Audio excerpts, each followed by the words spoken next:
Tennessee baseball off on the right foot this weekend. Different setup for me tonight, weekend. Going to be my full-time location here in a few weeks. Not yet, so forgive the bland background for now. We're rolling with what we got tonight. House of Orange Sports Channel Live. Tennessee wins 3-2 tonight. What more can you ask for tonight? This team got it done. They made some plays in the field. They had some time they hitting tonight. And then that was the Nate Snead I wanted to see at the end. So Tennessee baseball, they've got the first one, but we've seen this numerous weekends. Can they finish off the weekend? That's going to be the key for me. Make sure you hit the like, the share. If you have not already, hit that subscribe button as well. 37 away from 4,000. Pretty cool that we're getting that close to it here. But I thank you guys so much for your support. Appreciate you tuning in for baseball tonight. So I'll be flying, probably most of the weekends be flying solo on this. These Nike hats, man, the Bills cock a little odd sometimes. But anyway here, Hunter Hensley, yep, I totally agree. Kyle, Hunter Hensley played extremely well tonight. Let's hit some comments here. Kerry Carson, first one in, says go Big Orange. Bubbles says go Big Orange. Kyle Beach must have said a prayer. He said, thank you, Lord. What's up, David? Good to see you in here. Doyle, Inslee, Bargo came to play in this one. Absolutely. Absolutely. And I want to hit that here real quick is looking through the lineup. Inslee 2 for 4, had the double. But, man, he had the big play where I don't think it would have been a home run, but it would have definitely been off almost the top of the wall. Big play there. Had another play where he ran it down, and then the one at the end. Might have misjudged it a little, but it doesn't matter. He made the play. Big play for him. Bargo, second night in the cleanup spot, was really good. I thought Curley had a good night tonight. 2 for 3. He had a double tonight. Pretty interesting. They pulled him in the 8th inning and put it Antigua in. Of course, and then Antigua makes error. Antigua made a great play. He probably tried to do a little too much with it, but he was trying to keep the run from scoring on it. You know, if he doesn't throw it, the run scores anyway. He tried to make a play. Really nothing hurt on that one, what he tried to do. It was a great play, though. And then along the way, and I thought another big hit was Manny Marin. Ended up being the difference in the game with it, where Manny Marin, you had gotten Cannon Peebles on. He got in a second. Chris Newstrom bunted him over, and then Manny Marin had the RBI base hit. That was huge. That was huge. And I'm hoping that gets him going as well tonight. But, what more can you ask for from this team?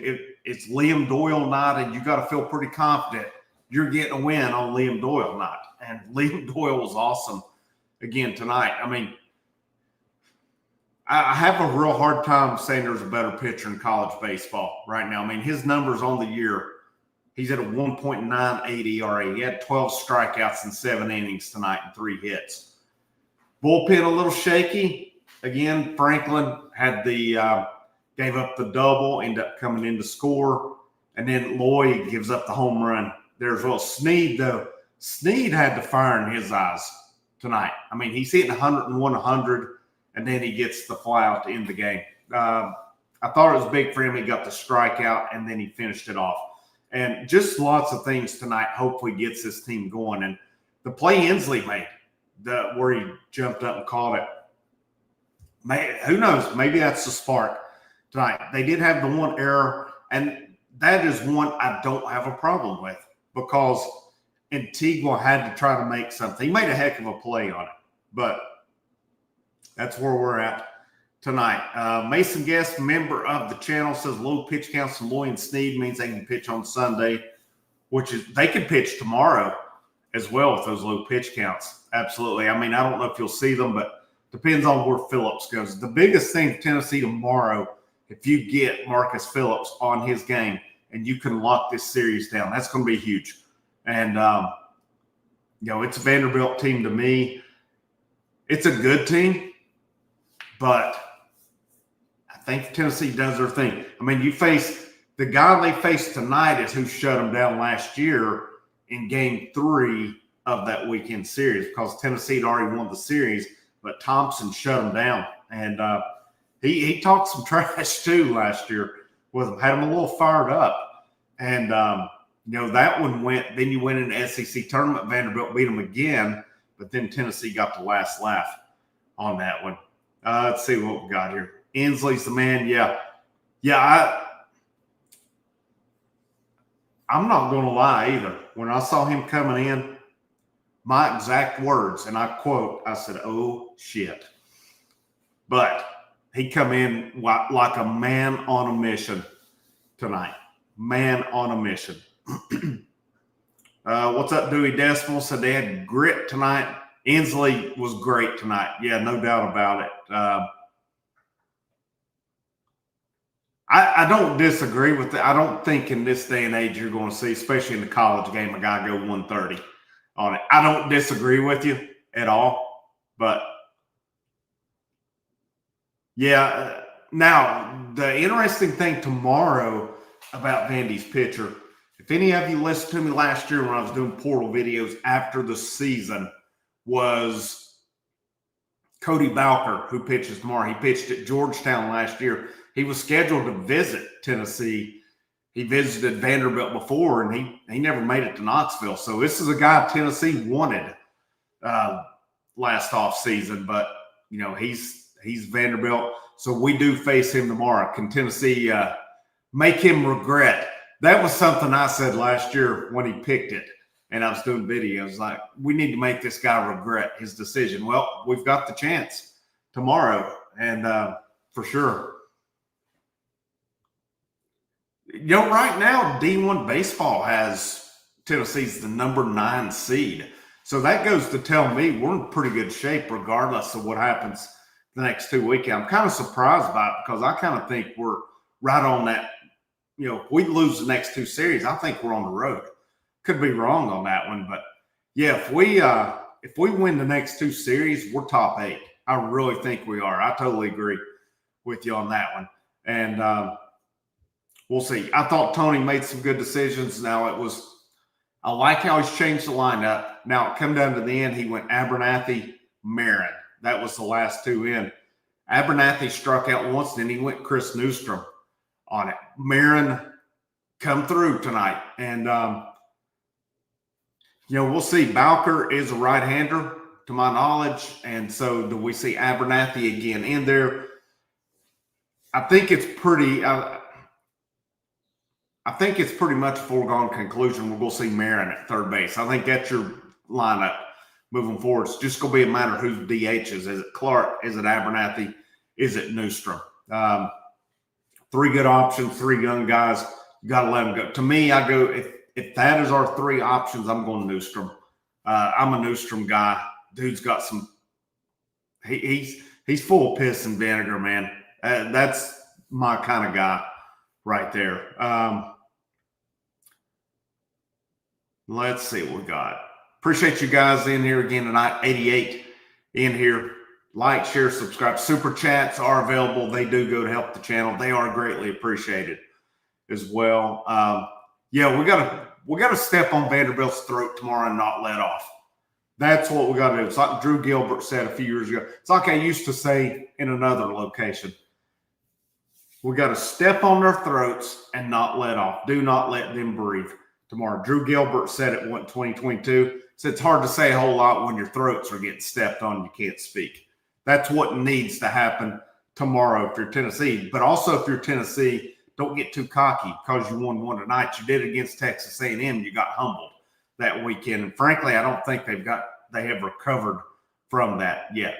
You've got to take it one day at a time right now. Keep doing your thing. Take care of business this weekend. You cannot let Vanderbilt come in and win this series because we've felt pretty good numerous times. I mean, every one of these home series losses, we felt pretty good after the first one. Not Auburn, because that was Auburn's the one I can excuse. That was a debacle last weekend. And I still have a hard time believing Tony Vitello and the staff are the ones that decide to start that game. I just can't. I just can't on that. There's no way. There's no way on it. Going down. As far as I know, VFL 98, that was Vandy's ace. But with that said, their Sunday guy right now seems to be their best guy. Yep, that's what Kyle said here. Right now, that seems to be their ace tonight. But right now, their Sunday dude's got some pretty impressive. He's got the best overall numbers in SEC play. Best ERA, best strikeout numbers as well. So that's why I think we've got to get – tomorrow is the one we got to get. Bowker's over 5 in SEC play. We've got to take advantage of that tomorrow, no doubt. Yep, Chapman had the first RBI. That was big for him. I'm hoping his Tuesday night got him going there as well. You know, man, I'm starting to wonder here. Keelan was 0 for 4. He is kind of, since he's gone to that leadoff role, not. But I mean, Fisher tonight 0 for 3 as well. I don't know where you. I think you look at possibly changing it up if it doesn't get some more consistency. I mean, Keelan last weekend, he had the one good game. The game 2, the other 2, he was 0 for the weekend. I would go Fisher lead off just because he gets on base more. I mean, he has over 50 walks on the season. That's pretty impressive for him. I apologize if you hear any noise in the background. I'm right where my place is. It can get a little noisy. I can't do anything about it, but let's see what we got here. Got to have the bats from here on out. Yeah, for sure here. Looks like we're almost caught up. Still stranded too many base runners. Yeah, let's see what we stranded tonight. We just had 4 left on base. It really felt like a lot more than that. But I mean, you look at maybe that doesn't tell the story, the left on base. How many double plays did we hit in tonight? At least 3. And they were in situation. I mean, we had the situation after Chapman had the RBI single. You had second, third, nobody out. Peebles grounds out to third. They get Curley in the rundown coming home, eventually get him. Chapman moves to third. Peebles moves up to second. And then Abernathy and Marin both struck out to end the inning. So, I mean, to me, it's just one of those things where, I don't know, it says 4, but I think there's more. The double plays hurt in the long haul. So, but, good game tonight. And, let's talk the hitting. Let's talk the pitching. We'll probably go about 30 minutes here, probably about halfway through. I don't think we'll go a whole hour tonight. But let me get some more of your comments here tonight as well, because I'm kind of lost where some of you are at here, just because I lost. Let's see here. I'm assuming, Herb, are you talking about Bowker? If I'm wrong on that, please correct me on that one. Oh, this is a good one. Greg said Alabama figured out Vandy's Sunday guy last weekend. So hopefully Tennessee, and he followed that up, said threw off his time and was able to get him. Tennessee needs to go back and look at that tape then, because he's been really good. When I say tape, video, I guess that's old school with the tape. But, yeah, that's good stuff, man. Thanks for sharing that. And so that's something to look at. How can they combat that? Peebles Peebles' average right now is up to 244. You think about where it was at about a month ago, and it was, under 190? That's he's been playing some good baseball.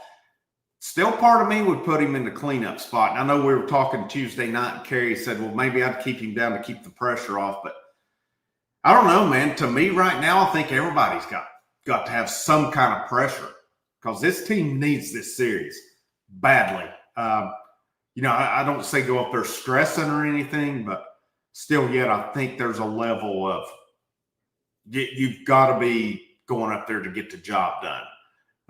But Peebles, to me, arguably, maybe your best hitter right now, or one of them. I kind of wondered about this too, VFL 98. Do you think Ariel could have just made that play short if he just set his feet?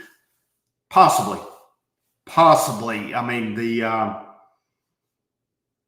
I thought the spin was maybe a little unnecessary, but again, he's trying to make. I know what he's trying to do. He's trying to cut that run, keep that run from scoring. But it kind of looked to me like maybe he could have set his feet. Now, would that have enabled the Vanderbilt guy to beat that one out? Possibly, but I kind of wondered that too. That was my first thought was, man, could he just set up and thrown him out there? Heck of a play.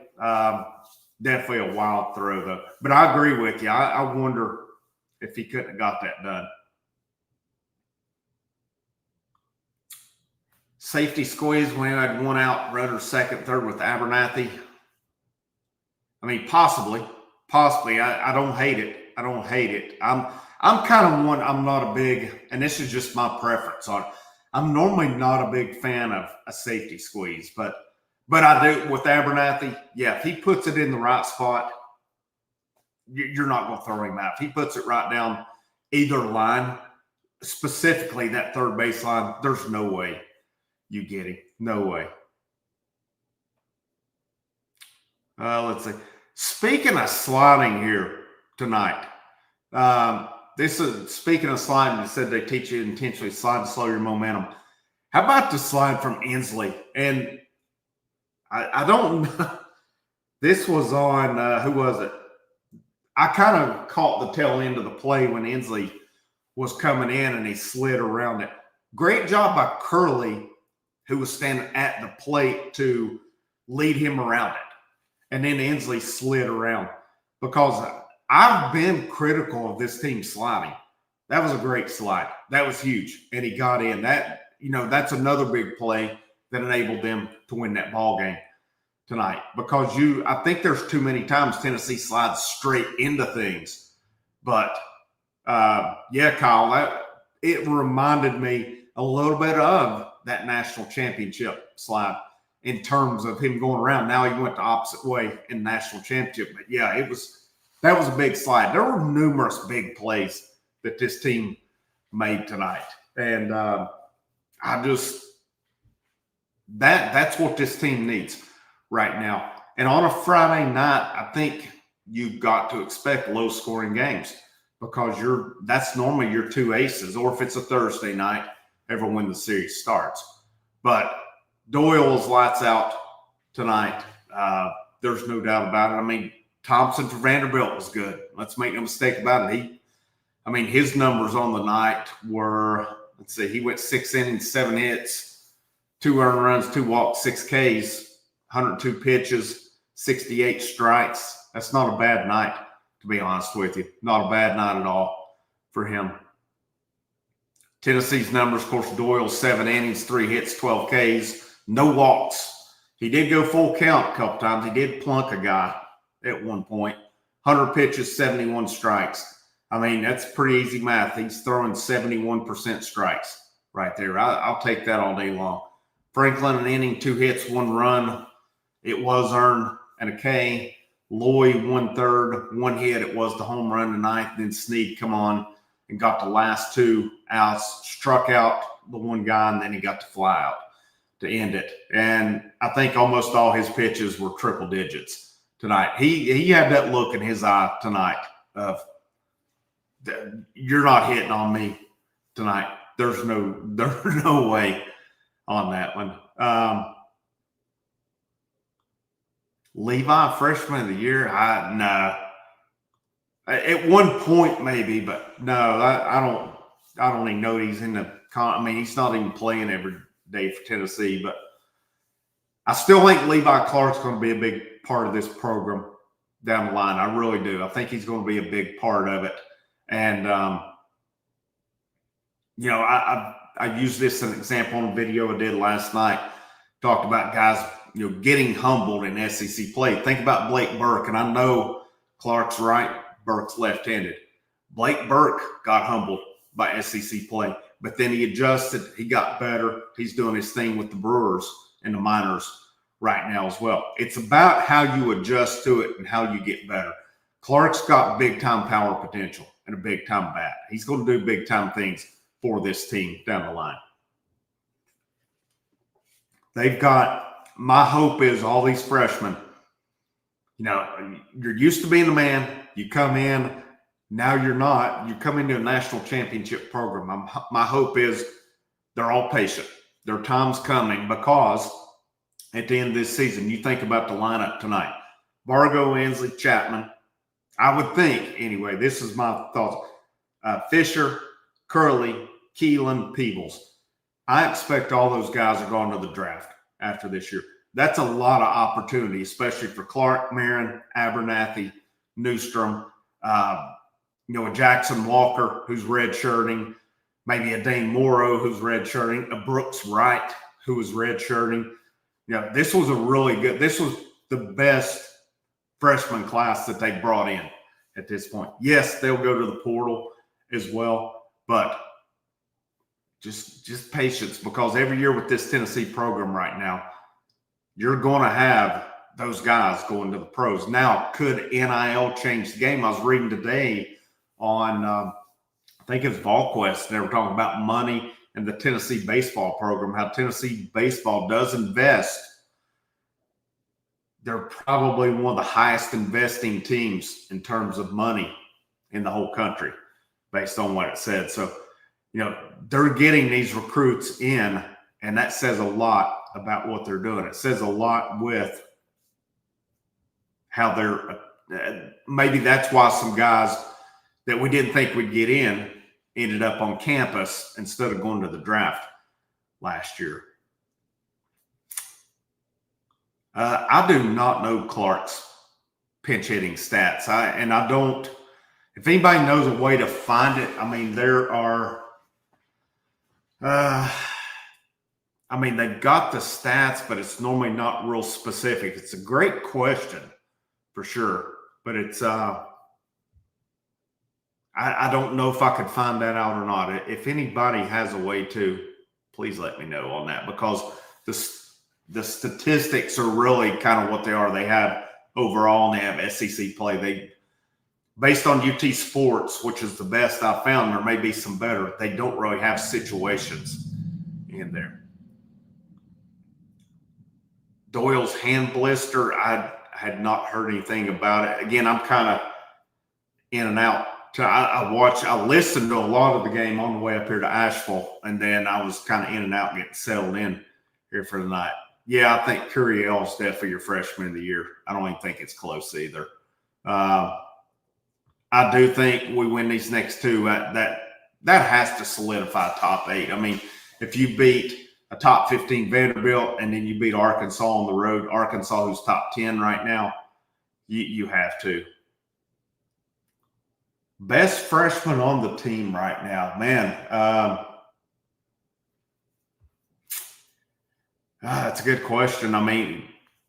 Marin, pretty good. We've got some good freshmen. Coons, he's a 2-year guy. There's a real good chance he's going to be your Friday night guy. I'm still saying he's going to start Saturday this week. I may look crazy on that. There's a reason I say it. So I think that if it were A.J. Russell, they would have listed Russell instead of to be determined. What Coons did last weekend showed everybody when they gave him leash. He's the real deal as far as freshman. Clark's got a ton of potential. Chris Newstrom, man, I like him. He's a guy that brings it. Abernathy's got potential. Marin. There's a lot of talent, and hopefully you'll get more of these freshmen next year. There's some of them, like Carlson, like Schoolcraft. I'll be shocked if they make it to campus. But here's something to keep in mind as well. Their highest-ranked prospect this past season, or highest-ranked freshman recruit, was Anson Seibert, who's out for the year. So he'll be available, hopefully, to pitch next year. What's he going to look like here as well? Tennessee baseball, let's make no mistake about it. it's reload every year. There's going to be no more rebuild. It will be reload at this point. I know they've had some struggles, and I've compared them to 2023 because that's who they remind me of. But record-wise, it's different. I mean, this team's comfortably in. That team at one point was 5-10 in conference play. So, we'll see where they're at here. This is a good comparison. Jordan Beck. Yeah, it's a good comparison. My Burke comparison is more or less to where Burke, his sophomore year, really went through that stretch and had some tough time on it.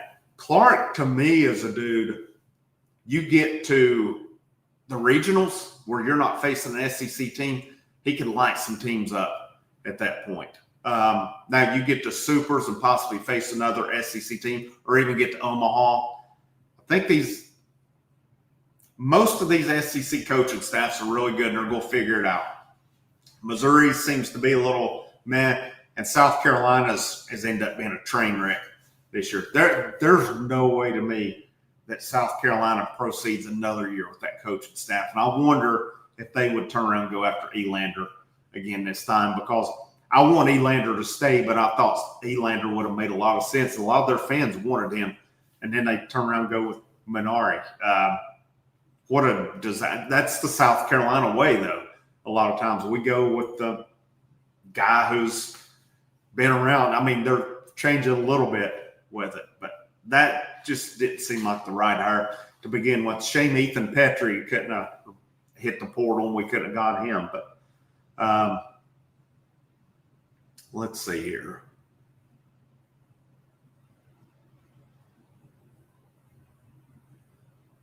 Yeah, my only comparison I'm not saying Clark and Burke are the same hitter. That's not. I'm just saying in regard to when they struggled. That's all I meant on it. And both of them power guys. That's kind of what I meant more than anything. I'm not saying Clark's another Burke by any means. I know he's not because they're left, right. They're different players. But just that, you get into SEC play and you face that kind of pitching. Multiple guys have gotten humbled over the years.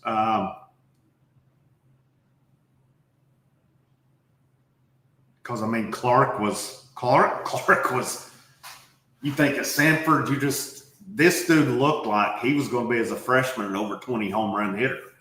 He was lighting it up then. Stone Lawless was lighting it up.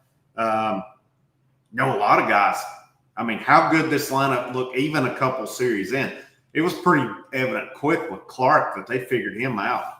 But, I'm not ready to give up on him. He's going to be good. He's going to be a good player. All these freshmen, lots of talent here as well. Let's see where we're at here. Hit a couple more comments here. I really appreciate you guys tuning in. We're 1:30 on the night. I think we're going to go ahead and wrap up here. Not a whole lot left to talk about. I don't think that we haven't already. But, we're ranked number 2 right now for the 2026 class. The big things will be how many of these guys make it to campus. If they're first-round picks, I'll be shocked if they don't make it in. But it depends on those bonuses. That's what I say a lot of times. It depends on these bonuses. I know some of these guys that made it to campus last year had a number, and the major league teams did not meet it. It would have been good money that they would have met, but they didn't meet what these dudes were looking at. And, it's going to be the same with, of course, Inslee's out of eligibility, but you look at guys like Chapman, Vargo, Fisher, Keelan, Curley, Peebles. Right now, what would their NIL look like is one thing, but the thing to look at as well is when you get to the draft, that bonus. Hunter Inslee is not going to get much of a bonus this year because he has no eligibility. He has no flexibility. He has no bargaining power on that one. Where you think a couple years ago, a guy like Jared Dickey went 10th round, but he still had eligibility left, and he was able to negotiate a higher bonus. That's where we're at with these guys with eligibility left. You wait and see when Inslee gets drafted this year. If he does, I don't see why he wouldn't. He's had a really good year his bonus will not be that high because he has no bargaining at this point. These other guys do. You've got the flexibility. I mean, you look at Prager for A&M, was drafted by the Angels in the 3rd round, and he came back to school. That's crazy. It's rare you hear that anymore. So how many guys will we lose out of the field? And then, of course, you got Doyle, who looks versatile. I mean, Doyle's probably top 10 at this point. Marcus Phillips, yep, some of y'all already answered it. Marcus Phillips on the bump tomorrow for us. Bowker for Vanderbilt. And then Sunday for us is to be determined. I'm still thinking it's Coons. It may be Russell. I wouldn't put any money on it because I've been wrong numerous times on this Sunday, but I think there's a reason it's to be determined. And again, there's a little bit more of a reason that I can't go into that I think that, but we'll see. We'll see where it goes there. I'm good either way. I think you'll see both guys on Sunday. I mean, could you see Russell possibly tomorrow after Phillips? It's I'm curious to see what they do with him right now and where he's at. But from what apparently Russell had a blister issue last year, but he's apparently good to go now based on what Eric Kane, VolQuest.com had said. But bottom line is Tennessee, like they've done pretty much most of the year, they've gotten out of the gates good. How do they finish this weekend? That's going to be key. I think you'll get a good effort from Marcus Phillips tomorrow. How does the bullpen support him? How does the offense support him? This is the guy, if I'm Tennessee's offense, Bowker is the guy I think they can hit tomorrow. But, we'll see. He has a high ERA in SEC play. Can they make him pay on that? We know pretty much the lineup, probably 1 through 7. Where will they go DH? I think Marin is probably your third baseman moving forward as well. Russell, from what I've seen, is good to go right now. I just think that, maybe he may start again. I may be wrong on this. I may be totally wrong on it. I have no problem saying if I've missed on that Sunday starter a lot this year. But right now he went, what was last weekend, the first time he'd gone into the 3rd inning, and that's when he had 2 pretty good innings going with it. So I think he's still working his way back. There's no doubt about that. So do you go with him as an opener Sunday, or could you possibly make better use of him as like a closer, maybe even a setup dude right now? I think there's a lot more to it as well with him. I think a lot of he's in his draft year. You think of now all the parties that are involved behind the scenes. It's not just Russell and Tony Vitello and Frank Anderson coming up with this. You've got agents, you've got advisors, you've got the family, the parents and all that as well. So what all is going on with that is going to be the question with it, because I don't think it's just as cut and dry as Vitello and Russell are deciding what to do with him, or Vitello and Frank are making that decision. There's a lot more, especially in a draft year. And one thing about Tony Vitello, he's not going to overuse a guy in his draft year, especially coming off of an arm surgery like it was with Russell. Russell still will be a big part going down the stretch. To me, though, the question is he better served as an opener, or is he better served as a closer?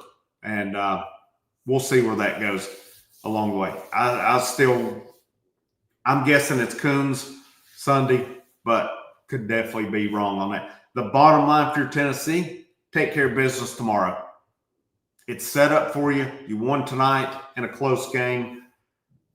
You've got, I think, a good matchup with Phillips versus Bowker tomorrow. Take care of business tomorrow. Lock up that series win, and then go in and get a sweep. We've not swept since South Carolina at this point. So